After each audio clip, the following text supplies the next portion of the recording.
जय श्री कृष्णा। राधे राधे। आज आप लोग सुनेंगे गुरुवार व्रत की कथा। एक बार प्रेम से बोलिए, भगवान विष्णु की जय हो। भारतवर्ष में एक प्रतापी और दानी राजा राज्य करता था। वह नित्य गरीबों और ब्राह्मणों की सहायता करता था। यह बात उनकी रानी को अच्छी नहीं लगती थी। वह ना ही गरीबों को दान देती थी, ना ही भगवान का पूजन करती थी, और राजा को भी दान देने से मना किया करती थी। एक दिन राजा शिकार खेलने वन को गए हुए थे, तो रानी महल में अकेली थी। उसी समय बृहस्पति देव साधु वेश में राजा के महल में भिक्षा के लिए गए और भिक्षा मांगे। रानी ने भिक्षा देने से इनकार किया और कहा कि हे साधु महाराज, मैं तो दान पुण्य से तंग आ गई हूँ। मेरा पति सारा धन लुटाते रहते हैं। मेरी इच्छा है कि हमारा धन नष्ट हो जाए, फिर न रहेगा बांस न बाजेगी बांसुरी। साधु ने कहा, देवी तुम तो बड़ी विचित्र हो। धन संतान तो सभी चाहते हैं, पुत्र और लक्ष्मी तो पापी के घर भी होने चाहिए। यदि तुम्हारे पास अधिक धन है तो भूखों को भोजन दो, प्यासों के लिए प्याऊ बनवाओ, मुसाफिरों के लिए धर्मशालाएं खुलवाओ। जो निर्धन अपनी कुंवारी कन्याओं का विवाह नहीं कर सकते, उनका विवाह करा दो। ऐसे और कई काम हैं जिनके करने से तुम्हारा यश लोक परलोक में फैलेगा। परंतु रानी पर उपदेश का कोई प्रभाव न पड़ा। वह बोली, महाराज आप मुझे कुछ न समझाएं। मैं ऐसा धन नहीं चाहती जो हर जगह बांटती फिरूं।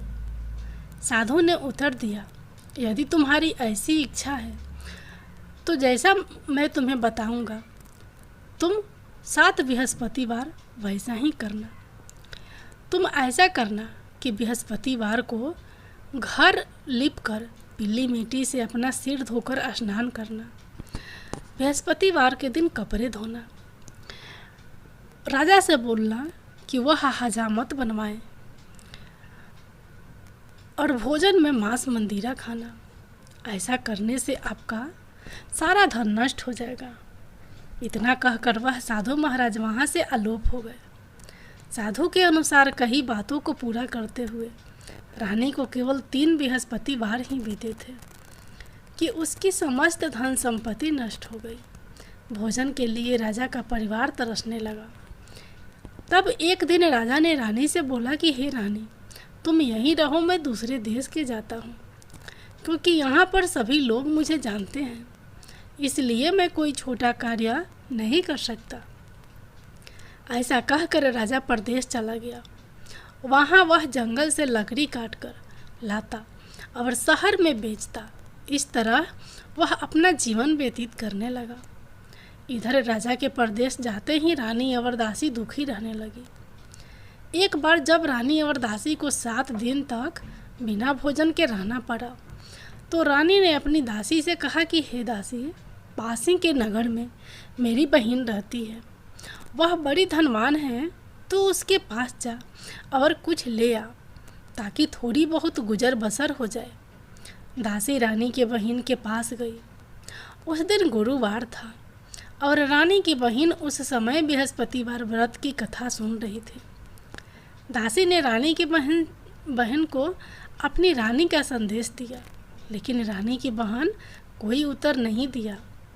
जब दासी को रानी की बहन से कोई उत्तर नहीं मिला तो वह बहुत दुखी हुई और उसे क्रोध भी आया। दासी ने वापस आकर रानी को सारी बात बता दी। सुनकर रानी ने अपने भाग्य को कोसा। उधर रानी की बहन ने सोचा कि मेरी बहन की दासी आई थी, परंतु मैं उससे नहीं बोली, इससे वह बहुत दुखी हुई होगी। कथा सुनकर और पूजा समाप्त करके वह अपनी बहन के घर आई और कहने लगी हे बहन, मैं बृहस्पतिवार का व्रत कर रही थी। तुम्हारी दासी मेरे घर आई थी, परंतु जब तक कथा होती है तब तक ना तो उठते हैं और ना ही बोलते हैं, इसलिए मैं नहीं बोली। कहो दासी क्यों गई थी? रानी बोली, बहन तुमसे क्या छिपाऊं, हमारे घर में खाने तक को अनाज नहीं था। ऐसा कहते कहते रानी की आंखें भर आई। उसने दासी समेत पिछले 7 दिनों से भूखे रहने तक की बात अपनी बहन को विस्तार पूर्वक सुना दी। रानी की बहन बोली, देखो बहन, भगवान बृहस्पति देव सबकी मनोकामना को पूर्ण करते हैं। देखो, शायद तुम्हारे घर में अनाज रखा हो।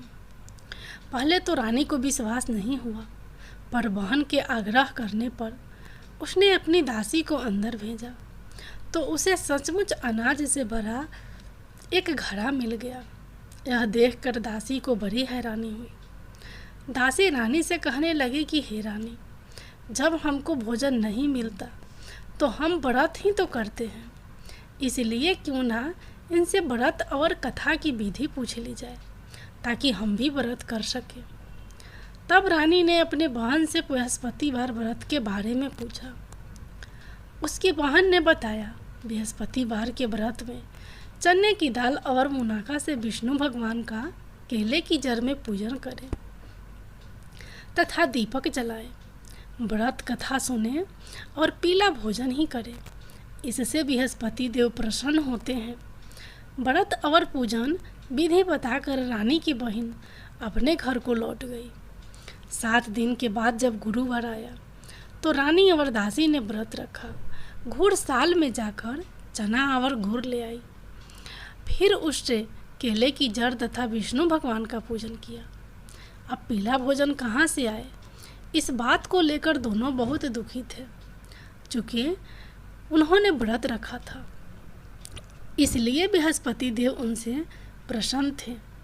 इसलिए वे एक साधारण व्यक्ति का रूप धारण कर 2 थालों में सुंदर पीला भोजन दासी को दे गए।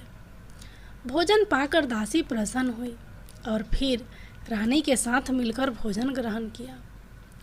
उसके बाद वे सभी गुरुवार को व्रत और पूजन करने लगी।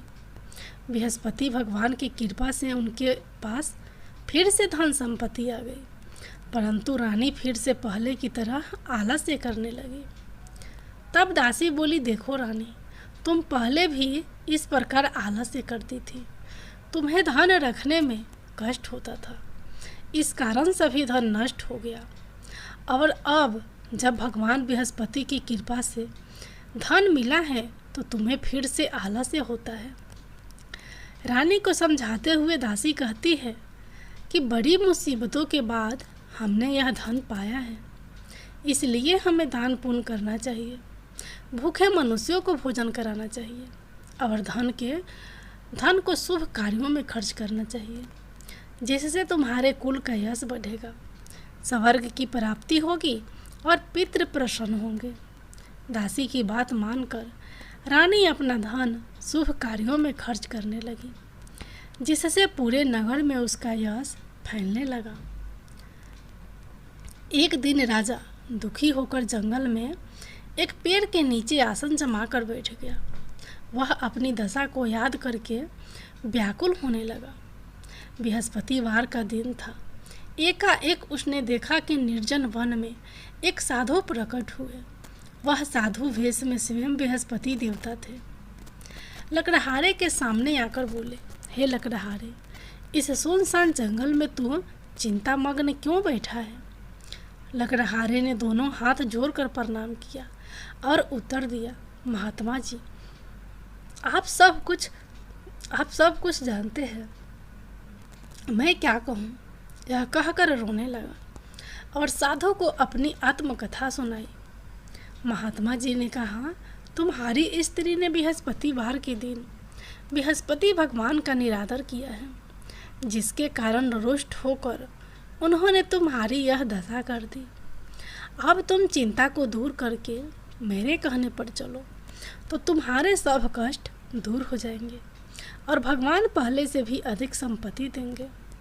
तुम बृहस्पतिवार के दिन कथा किया करो, 2 पैसे के चने मुनाका लाकर उसका प्रसाद बनाओ और शुद्ध जल से लोटे में शक्कर मिलाकर अमृत तैयार करो।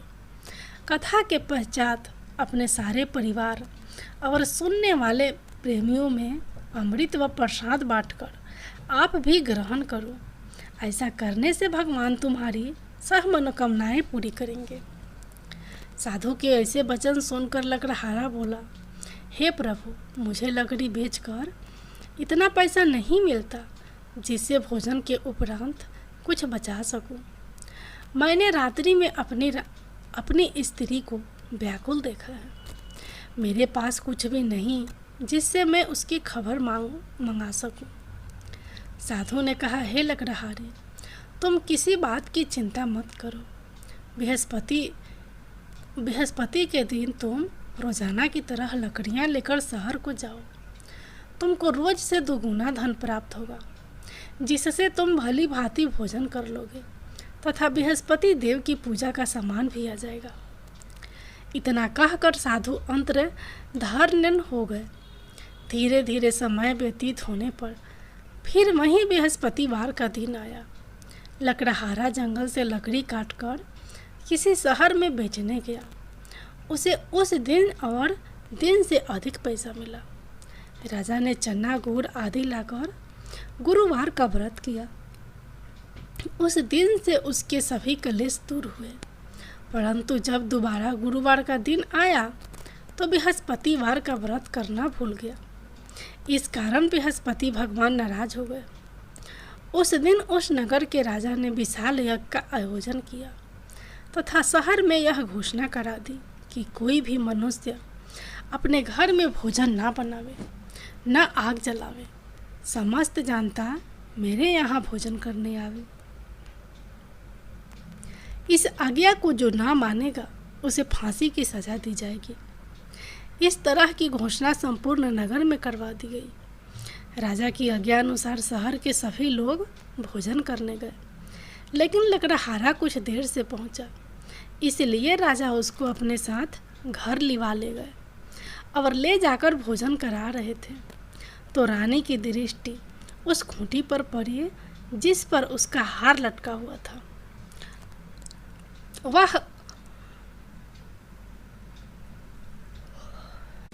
वहां पर दिखाई नहीं दिया। रानी ने निश्चय किया कि मेरा हार इस मनुष्य ने चुरा लिया है। उसी समय सिपाहियों को बुलाकर उसको कारागार में डलवा दिया।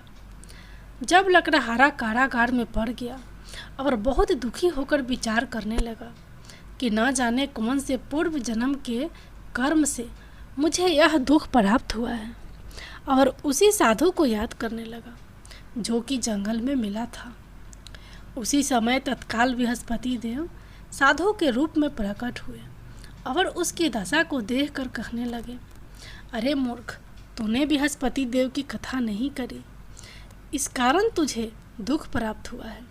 अब चिंता मत कर, बृहस्पतिवार के दिन कारागार के दरवाजे पर 4 पैसे पड़े मिलेंगे, उनसे तू बृहस्पति देव की पूजा करना, तेरे सभी कष्ट दूर हो जाएंगे। बृहस्पति के दिन उसे 4 पैसे मिले। लकड़हारे ने कथा कही। उसी रात्रि को बृहस्पति देव ने उस नगर के राजा को सपने में कहा, हे राजा, तुमने जिस आदमी को कारागार में बंद कर दिया है वह निर्दोष है, वह राजा है, उसे छोड़ देना। रानी का हार उसी खूंटी पर लटका है। अगर तू ऐसा नहीं करेगा तो मैं तेरे राज्य को नष्ट कर दूंगा। इस तरह रात्रि के सपने को देखकर राजा प्रातः काल उठा और खूंटी पर हार देखकर लकड़हारे को बुलाकर क्षमा मांगी तथा लकड़हारे को योग सुंदर वस्त्र आभूषण देकर विदा कर दिया। बृहस्पति देव की आज्ञा अनुसार लकड़हारा अपने नगर को चल दिया। राजा जब अपने नगर के निकट पहुंचा तो उसे बड़ा आश्चर्य हुआ। नगर में पहले से अधिक बाग, तालाब, कुएं तथा बहुत सी धर्मशाला, मंदिर बन गई। राजा ने पूछा कि यह किसका बाग और धर्मशाला है। तब नगर के लोग कहने लगे कि यह सब रानी और दासी के है। तो राजा को आश्चर्य हुआ और गुस्सा भी आया। जब रानी ने यह खबर सुनी कि राजा आ रहे हैं तो उन्होंने दासी से कहा कि हे दासी, देख, राजा हमको कितनी बुरी हालत में छोड़ गए थे। हमारी ऐसी हालत देखकर वह लौट न जाए, इसलिए तू दरवाजे पर खड़ी हो जा। रानी की आज्ञा अनुसार दासी दरवाजे पर खड़ी हो गई। राजा आए तो उन्हें अपने साथ लिवा लाई। तब राजा ने क्रोध करके अपनी रानी से पूछा कि यह धन तुम्हें कैसे प्राप्त हुआ है। तब उन्होंने कहा, हमें यह धन बृहस्पति देव के इस व्रत के प्रभाव से प्राप्त हुआ है। राजा ने निश्चय किया कि 7 रोज बाद तो सभी बृहस्पति देव का पूजन करते हैं, परंतु मैं प्रतिदिन दिन में 3 बार कहानी तथा रोज व्रत किया करूँगा। अब हर समय राजा के दुपट्टे में चने की दाल बंधी रहती तथा दिन में 3 बार कहानी कहता। एक रोज राजा ने विचार किया कि चलो अपनी बहन के यहाँ हो आवे। इस तरह निश्चय कर राजा घोड़े पर सवार हो अपनी बहन के यहाँ चलने लगा। मार्ग में उसने देखा कि कुछ आदमी एक मुर्दे के लिए जा रहे हैं। उन्हें रोक कर राजा कहने लगा, अरे भाइयों, मेरी बृहस्पति देव की कथा सुन लो। वे बोले, लो, हमारा तो आदमी मर गया है, इसको अपनी कथा की पड़ी है। परंतु कुछ आदमी बोले, अच्छा कहो, हम तुम्हारी कथा भी सुनेंगे। राजा ने दाल निकाली और जब कथा आधी हुई थी कि मुर्दा हिलने लग गया, और जब कथा समाप्त हो गई तो राम राम करके मनुष्य उठकर खड़ा हो गया। आगे मार्ग में उसे एक किसान खेत में हल चलाता मिला। राजा ने उसे देख और उससे बोले, अरे भैया, तुम मेरी बृहस्पतिवार की कथा सुन लो। किसान बोला, जब तक मैं तेरी कथा सुनूंगा तब तक 4 हरैया जोत लूँगा। जा अपनी कथा किसी और को सुनाना। इस तरह राजा आगे चलने लगा। राजा के हटते ही बैल पछाड़ खाकर गिर गए तथा किसान के पेट में बड़ी जोर से दर्द होने लगा। उस समय उसकी माँ रोटी लेकर आई। उसने जब यह देखा तो अपने पुत्र से सब हाल पूछा और बेटे ने सभी हाल कह दिया। तो बुढ़िया दौड़ी दौड़ी उस घुड़सवार के पास गई और उससे बोली कि मैं तेरी कथा सुनूंगी, तू अपनी कथा मेरे खेत पर चलकर ही कहना। राजा ने बुढ़िया के खेत पर जाकर कथा कही, जिसके सुनते ही वह बैल उठकर खड़े हुए तथा किसान के पेट का दर्द भी बंद हो गया। राजा अपनी बहन के घर पहुंचा। बहन ने भाई की खूब मेहमानी की। दूसरे रोज प्रातःकाल राजा जगा तो वह देखने लगा कि सब लोग भोजन कर रहे हैं।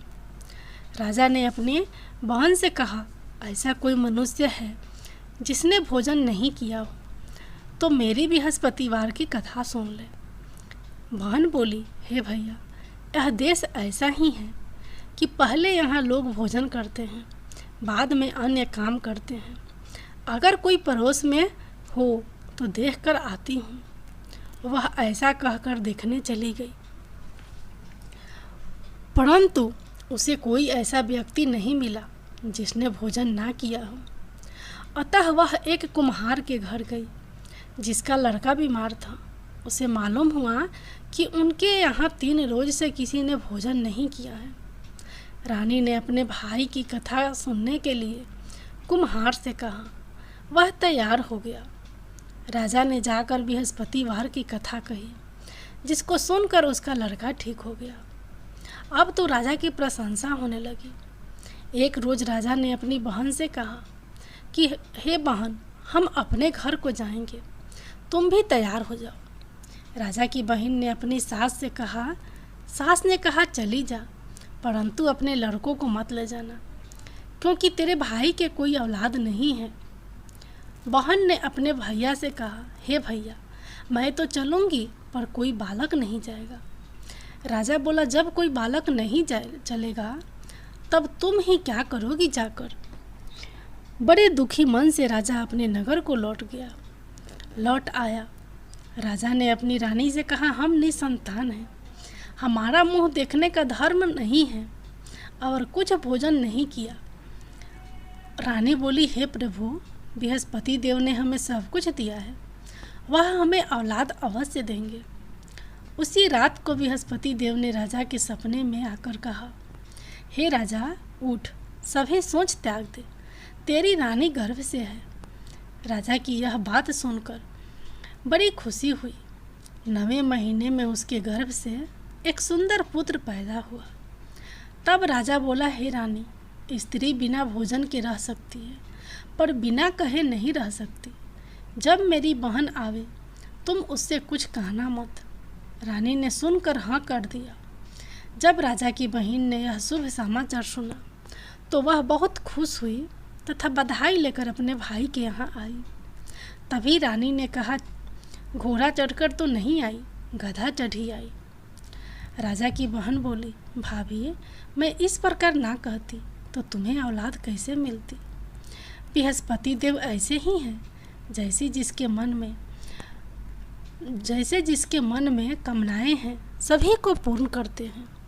जो सद्भावना पूर्वक बृहस्पतिवार का व्रत करता है एवं कथा पढ़ता है अथवा सुनता है, दूसरों को सुनाता है, बृहस्पति देव उसकी सभी मनोकामना पूर्ण करते हैं। भगवान बृहस्पति देव उसकी सदैव रक्षा करते हैं।